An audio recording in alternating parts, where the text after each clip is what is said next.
अस्सलामुअलैकुम। मैं हूं डॉक्टर मोहम्मद उस्मान और ये उर्दू वर्जन है हमारी वीडियो का एनालाइजिंग विजुअलाइजेशन और ग्राफ टाइप्स का, जो हमारा सेकंड लेक्चर है डाटा विजुअलाइजेशन के कोर्स के अंदर। इस कोर्स के अंदर आपने अभी तक पढ़ा है कि डाटा विजुअलाइजेशन की क्या टाइप्स होती हैं, और इसके प्रीवियस पार्ट के अंदर हम लोगों ने ये पढ़ा था कि आपके पास प्रिंसिपल्स ऑफ विजुअलाइजेशन क्या है। जो आज की वीडियो है उसके अंदर हम जो है फॉल्स ग्राफिक के बारे में बात करेंगे कि किस तरीके से ग्राफिक्स जो है उसके अंदर आप गलत चीज़ें जो हैं, जो एट्रीब्यूट्स उसे अनरिलेटेड हैं वो डाल देते हैं। और इसके अलावा जो है आपकी ग्राफ की सिंपल टाइप्स कौन सी होती हैं, तो सिर्फ उसका एक ओवरव्यू हमारे पास होगा। तो हम स्टार्ट करते हैं कि फॉल्स ग्राफिक कौन सी होती हैं। तो आगे हमारे पास कुछ चार्ट्स आएंगे, वो हमें फॉल्स ग्राफिक इस तरीके से बताएंगे कि हमने ये चेक करना है कि आपकी वो जो है किस तरीके से अलाइन हुई हुई हैं। उसके अलावा हमने उसकी एक्स एक्सिस पे देखना है, उनकी नेट इनकम बेस लाइन्स पे देखना है। उसके अलावा हमें देखना है उसमें डिस्ट्रैक्टिंग पिक्चर्स तो नहीं है, और उसके अलावा कौन से प्रिंसिपल्स उसके अंदर वायलेट हुए हैं। तो ये चीज़ें अगर किसी भी विजुअलाइजेशन में होंगी, इसका मतलब वो विजुअलाइजेशन फॉल्स ग्राफिक है और कोई ना कोई झूठ बोल रही है। तो जो आपके विजुअलाइजेशन के प्रिंसिपल्स हैं उसको हमारे के ऊपर चेक करेंगे, और कुछ मैं आपके लिए भी छोड़ दूंगा। तो जो सबसे पहला मेरे पास है, इसके अंदर अगर आप देखें तो आपके पास डिस्ट्रैक्टिंग पिक्चर्स जो हैं बार चार्ट्स के ऊपर आपके पास गिवन है। तो इसका जो पहला ही रूल जो है आपका प्रिंसिपल जो है कि आपके पास जो है सेवरल लेयर्स ऑफ डाटा वाला है, वो उसके अंदर वायलेट होता है। इसके अलावा जो है आपके पास जो है तीन डिफरेंट टाइप्स ऑफ जो आपके पास कैलकुलेशन है उसको एक इमेज के अंदर शो करने का ट्राई किया गया, और तीनों को बार चार्ट के तरीके से बनाया गया। कोई क्लैरिटी नहीं है इसके अंदर आपके पास जो है बार चार्ट को ये उसके अलावा इसके अंदर कलरिंग की प्रॉब्लम है। तो आपके पास काफ़ी सारे रूल्स इसके ऊपर वायलेट होते हैं। तो हमने तो पहली चीज़ ही ये देखी कि इसके अंदर आपके पास डिस्ट्रैक्टिंग पिक्चर्स आ गई हैं। तो आपके पास किसी भी विजुअलाइजेशन में डिस्ट्रैक्टिंग पिक्चर्स नहीं होनी चाहिए। इसी तरीके से नेक्स्ट मेरे पास जो है इसके अंदर भी आप देखेंगे कि आपके पास जो है बैकग्राउंड के अंदर फिर उसने बैकग्राउंड के अंदर थोड़ी और पिक्चर्स डाली हुई हैं। अब आपके पास बार चार्ट्स तो डिफरेंट है, मल्टीपल बार चार्ट्स फिर आपके पास अगेन आ गए हैं, और डिस्ट्रैक्टिंग पिक्चर्स फिर बैकग्राउंड में डाली हुई हैं। इसके अलावा आपके पास जो ऊपर कॉस्ट लिखी हुई है नीचे वाले बार चार्ट्स के ऊपर, वो आपके पास जो है एक टिल्टेड है और एक आपके पास सीधी है। तो आपके पास कोई भी जो लेबलिंग है वो प्रॉपर होनी चाहिए आपकी ग्राफ्स के अंदर, ये हम लोगों ने पहले भी पढ़ा है। और इसके अलावा अगर आप बार चार्ट में देखें तो वो परसेंटेजेस यूज़ कर रहा है। बेसिकली बार चार्ट के अंदर आप परसेंटेजेस जो हैं बहुत कम यूज़ करते हैं, और उसको आप लोग नहीं बताते। आप बेसिकली यूज़ करते हैं कि आप टेक्स्ट की वैल्यूज़ यूज़ करें। तो आपके पास ये भी एक चीज़ गलत है कि आपके पास जो ट्रूथ अबाउट दी डाटा है वो इसमें रिवील नहीं हो सकता कि 62% क्या बनता है या 50% क्या बनता है। तो ये चीज़ भी इस बार ग्राफ के अंदर आपके पास गलत यूज़ हुई है। देन अगर इसकी बात करें तो आप ये देखें कि 147 के घर का साइज़ देखें, उसके अलावा 213 के घर का साइज़ देखें, और देन 214 के घर का साइज़ देखें। तो 214 का घर जो है वो बहुत बड़ा हो गया 213 के। तो जो विजुअलाइजेशन के ऑब्जेक्ट्स हैं वो इटसेल्फ उसके अंदर झूठ बोल रहे हैं कि आपके पास 214 का घर किस तरीके से बड़ा हो सकता है। तो ये जो साइज़ ऑफ दी ऑब्जेक्ट्स है या विजुअलाइजेशन के जो ऑब्जेक्ट्स हैं, ये भी आपके विजुअलाइजेशन के बारे में बताते हैं कि आपकी विजुअलाइजेशन कितनी असली है और कितनी नकली है। तो आपके पास जो है ये कंपैरेटिव कॉस्ट बता रही है, लेकिन इस कॉस्ट के अंदर आपके पास बहुत ज़्यादा डिफरेंस है।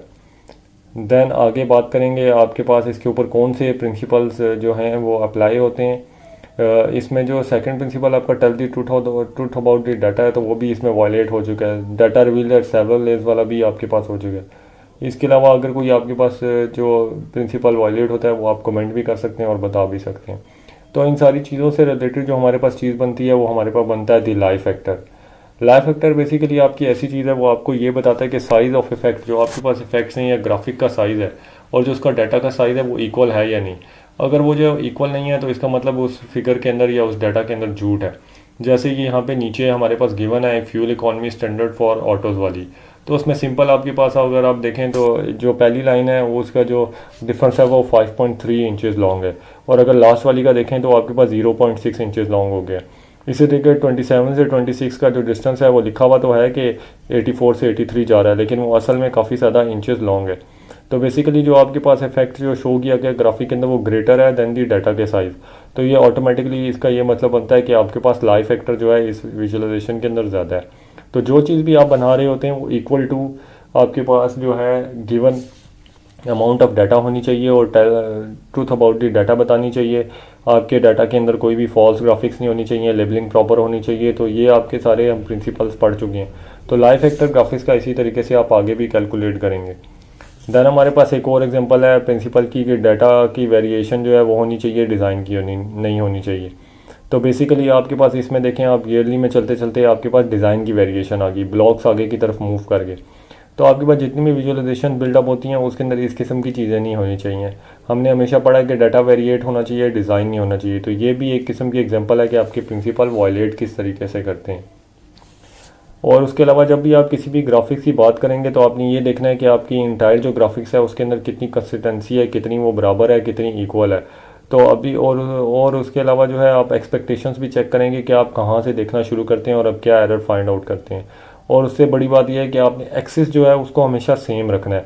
जब आप 2-3 विजुअलाइजेशन को एक साथ बिल्डअप करके और काफ़ी डिफरेंट टाइप्स के अंदर चेंज करते हैं तो आपने एक्सिस को चेंज नहीं करना। बेसिकली एक्सिस के ऊपर जो है आपके पास जो भी डाटा होगा एक्स एक्सिस पे या वाई एक्सिस पे वो आपका सिमिलर ही होना चाहिए, इवन कि आप type of the graph change कर दें, अनलेस कि आप कोई और डाटा या कोई और ग्राफ या उसके ज़रिए कोई और विजुअलाइजेशन डिपिक्ट कर रहे हो। तो बेसिकली ये आपके पास एक सिंपल है कि आपके पास पूरी इंटायर ग्राफिक के ऊपर हमें फोकस करना चाहिए और आप किस तरीके से सिंपल प्रिंसिपल्स को यूज़ करते हुए अपनी ग्राफिक्स को चेक कर सकते हैं और उसके अंदर लाइव फाइंड आउट कर सकते हैं।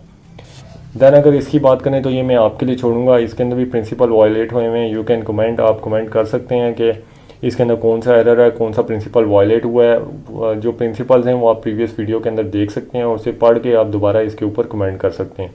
It is very easy. आप नीचे देखें $2.41 और 10.95 का डिफरेंस, दैन 12.70 का और 13.34 का देखें तो आपके पास डिफरेंस आप इक्वली आप ये फाइंड आउट कर सकते हैं कि आपके पास क्या एरर है इस विजुअलाइजेशन के अंदर।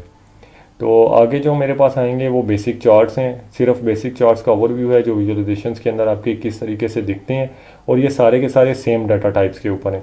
तो अगर सेम डाटा टाइप पे होंगे तो आप इजीली ये जज कर सकते हैं कि आपके पास ये चार्ट किस किस्म का बनेंगे। जो इसमें मेरे पास चार्ट्स होंगे वो मल्टी लाइन चार्ट है, स्मॉल मल्टीपल चार्ट्स है, हिस्टोग्राम है, स्टैक बार चार्ट है, स्टैक्ड एरिया चार्ट है, स्कैटर प्लॉट है, लाइन चार्ट है, उसके अलावा area chart, bar chart and box plot है। इसके साथ मैं आपको थोड़े बहुत इनके फ़ायदे भी इस स्टेज पे बता दूंगा कि ओवरव्यू के अंदर कि आपको क्या फ़ायदा है कि आप इसको कैसे इंप्लीमेंट करते हैं और क्यों इंप्लीमेंट करते हैं।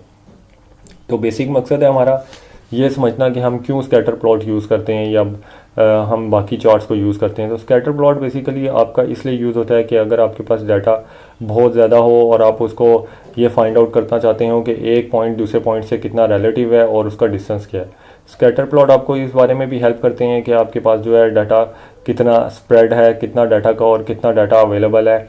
और ये बड़े आपके अगर आपके पास बिगर डाटा होगा तो आप इजीली स्कैटर प्लॉट के थ्रू डिपिक्ट कर सकते हैं। अब उसी तरीके से अगर हम इसी ग्राफ को अगर आप देखें एक्सिस सेम है, नीचे 1970 से 2000 तक सेम है। तो हम लाइन चार्ट की बात करें, लाइन चार्ट बेसिकली आपके पास ट्रेंड फाइंड आउट करने के लिए यूज़ होता है कि आपके पास हाईएस्ट पॉइंट कौन सा है और लोवेस्ट पॉइंट कौन सा है और आपका ट्रेंड किस तरीके से चल रहा है। नॉर्मली अगर आपने ECG को देखा होगा तो वो भी इसी तरीके की होती है और कोई भी अगर ट्रेंड अचानक से इसमें ब्रेकआउट होगा तो इसका मतलब जो है डाटा ब्रेकआउट हो गया। तो आप लाइन चार्ट के अंदर ईजिली ये फाइंड आउट कर सकते हैं कि आपका डाटा कंसिस्टेंट है या नहीं है। फिर एरिया चार्ट की बात करें तो आपके पास इसी तरीके का होता है, लेकिन ये आपके लिए ज़्यादा बेटर ये होता है कि पूरा एक शेडेड रीजन आपको बता देते हैं कि कितना अबव दी लाइन है, कितना बिलो दी लाइन है। इसमें भी देखें कि एक्सिस सेम है, तो सेम डाटा के लिए आपने एक्सिस सेम रखना है और सेम अगर आप प्लॉटिंग कर रहे हैं तो उसके लिए आपकी सारी चीज़ें एक्सिस और वाई एक्सिस और जो है एक्स एक्सिस है दोनों सेम रहेंगे। तो अगर देखें हम डाटा को सेम रखें तो हम उस चार्ट को किस तरीके से डिपिक्ट कर सकते हैं, ये इस चीज़ के डिफरेंसेस हैं। देन मेरे पास है बार चार्ट। बार चार्ट भी आपका इसी तरीके से यूज़ होता है। अब मेरे पास जो है थोड़ा सा एक्सिस हमने चेंज किया है इधर से इधर। अगर आप ये देखेंगे बार चार्ट आपको ये बताता है कि आपके पास वैल्यूज़ के अंदर कितना गैप है या कितना डिफरेंस है और ओवर दी सर्टन ईयर्स जो आपकी वैल्यूज़ कितनी ग्रो की हैं, और इसमें नेगेटिव और पॉजिटिव दोनों बार चार्ट बताता है। लेकिन बार चार्ट इतनी डिटेल के अंदर आपको नहीं बताता। इसके अंदर यह है कि आपकी जब आपके पास डाटा ज़्यादा होगा, पॉइंट ज़्यादा होंगे तो ऑटोमेटिकली बार चार्ट आपका नहीं बन सकेगा। उसके लिए आपको लाइन चार्ट या आपको स्कैटर प्लॉट यूज़ करना पड़ेगा। देन हमारे पास है बॉक्स प्लॉट, वेरी फेमस। काफ़ी सारा डाटा डिस्प्ले हो सकता है इसके अंदर और बॉक्स प्लॉट जो है स्टैटिस्टिक्स के अंदर काफ़ी अच्छे तरीके से और काफ़ी ज़्यादा भी यूज़ होता है। इसका ये फ़ायदा है कि आपको ये each value in a certain year सारी वैल्यूज़ को लेकर उसमें ये बताता है कि अपर लिमिट और लोअर लिमिट आपके पास क्या है। तो बॉक्स प्लॉट आपका भी जो है वो आपके ज़्यादा डाटा के लिए या ज़्यादा ईयर्स ऑफ डाटा को इम्प्लीमेंट करने के लिए यूज़ होता है। देन हमारे पास मल्टी लाइन चार्ट है। मल्टी लाइन चार्ट और लाइन चार्ट के अंदर सिर्फ ये फ़र्क है कि आपके पास मल्टीपल ईयर्स के अंदर मल्टीपल डाटा को डिस्प्ले करना है तो आप मल्टी लाइन चार्ट यूज़ करेंगे। अगर आपने सिंगल डाटा को डिस्प्ले करना है तो आप सिंगल जो है लाइन चार्ट यूज़ करेंगे। तो इसका ये फ़ायदा होता है कि मल्टीपल ईयर्स के अंदर मल्टीपल कलर से आप ये बता सकते हैं कि जो है आपका डाटा किस तरीके से या ट्रेंड मूव कर रहा है। लेकिन मोस्ट ऑफ द टाइम जो है इसको हम जो है नहीं यूज़ करते, बिकॉज जो है इसके अंदर बहुत ज़्यादा जब डाटा होगा तो लाइंस की ओवरलैपिंग बहुत ज़्यादा हो जाएगी, क्योंकि उनकी वैल्यूज़ सिमिलर भी हो सकती हैं। ये उस टाइम पे वर्कआउट करेगा जब ईच ईयर की वैल्यूज़ जो हैं अबव वाले ईयर से आपके पास टोटली डिफरेंट हो। इसी चार्ट को अगर जो है मैं अलग-अलग छोटे छोटे चार्ट्स मुकम्मल करके एक विंडो में बना लूँ तो मेरे पास वो बन जाता है small multiples line chart. Similar to line chart होता है और इसके अंदर कोई डिफरेंस नहीं होता, वही वैल्यूज़ हैं, अलग-अलग सिर्फ उनको निकाल के एक छोटे उनके चंक्स निकालनी है। तो अगर आपने ओवरव्यू देखना है सारे वैल्यूज़ का एक ही ग्राफ के अंदर, तो आप उसके लिए small multiple line charts use कर सकते हैं और एक ही जो है ईयर या एक ही एक्सिस के ऊपर आप इसे इस्तेमाल कर सकते हैं। लेकिन मोस्ट ऑफ द टाइम इसे भी जो है फोकस नहीं करते, ये फोकस ज़्यादा नहीं करवा सकता, डिसएडवांटेज इसके ज़्यादा हैं, तो इस वजह से स्मॉल मल्टीपल लाइन चार्ट को हम यूज़ नहीं करते, क्योंकि जो ही ज़्यादा डाटा होगा या ज़्यादा ट्रेंड होगा ऑटोमेटिकली ये अबव दी एक्सिस चला जाएगा। देन हमारे पास आता है हिस्टोग्राम। हिस्टोग्राम आपके लिए बहुत बेनिफिशियल होता है। अगर आपके पास ऑलरेडी डाटा या सर्वे आपने कलेक्ट किया हुआ है तो आप हिस्टोग्राम ईजिली बना सकते हैं। हिस्टोग्राम जो है वो आपको लोअर से हाईएस्ट ट्रेंड और हाईएस्ट से लोअर ट्रेंड बताता है और उसको कंबाइंड डाटा को डिस्प्ले कर देता है। तो अगर आपके पास इसके अंदर 1000 वैल्यूज़ हों, 2000 हों, 10,000 हों, 20,000 हों या 50,000 भी होंगी, तो above the lowest value and जो है highest value and then highest to lowest, तो ये आपको पूरी वैल्यूज़ का एक सम करके आपको बता देगा। तो हिस्टोग्राम जो है बहुत अच्छा एक चार्ट है और बहुत ज़्यादा भी यूज़ होता है, और लेकिन इसके लिए आपके पास डाटा प्रीवियसली अवेलेबल होना चाहिए। इसी तरीके से आपके पास अगर मल्टीपल आपके पास डाटा हिस्टोग्राम का पड़ा हुआ है, जैसे मूवीज़ का पीछे था, उसके अलावा आप ये भी देखना चाहें कि कौन सी मूवी किस यूज़र रेटिंग के हिसाब से है, तो उसके हिसाब से देखें तो उसे हम कहते हैं स्टैक्ड बार चार्ट।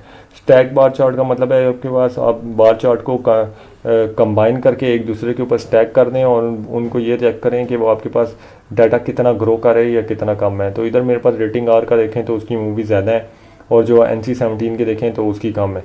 तो बेसिकली स्टैक बार आपके मल्टीपल जो एक ही डाटा की मल्टीपल टाइप्स को डिस्प्ले करने के लिए यूज़ होते हैं। ये वीडियो अभी हमारी यहीं तक है और ये जो अगली वीडियो होगी उसके हम डिफ़ाइन करेंगे कि आपके पास कौन से चार्ट्स होते हैं और आप किस तरीके से डिस्प्ले करते हैं। तो अगर ये वीडियो पसंद आई है तो ज़रूर हमारा चैनल लाइक कीजिएगा, और जो है अगर कोई भी कंसेप्ट उर्दू या इंग्लिश में समझना है तो आप कमेंट कर सकते हैं या ईमेल कर सकते हैं और हम पूरी कोशिश करेंगे कि वो आपके लिए बना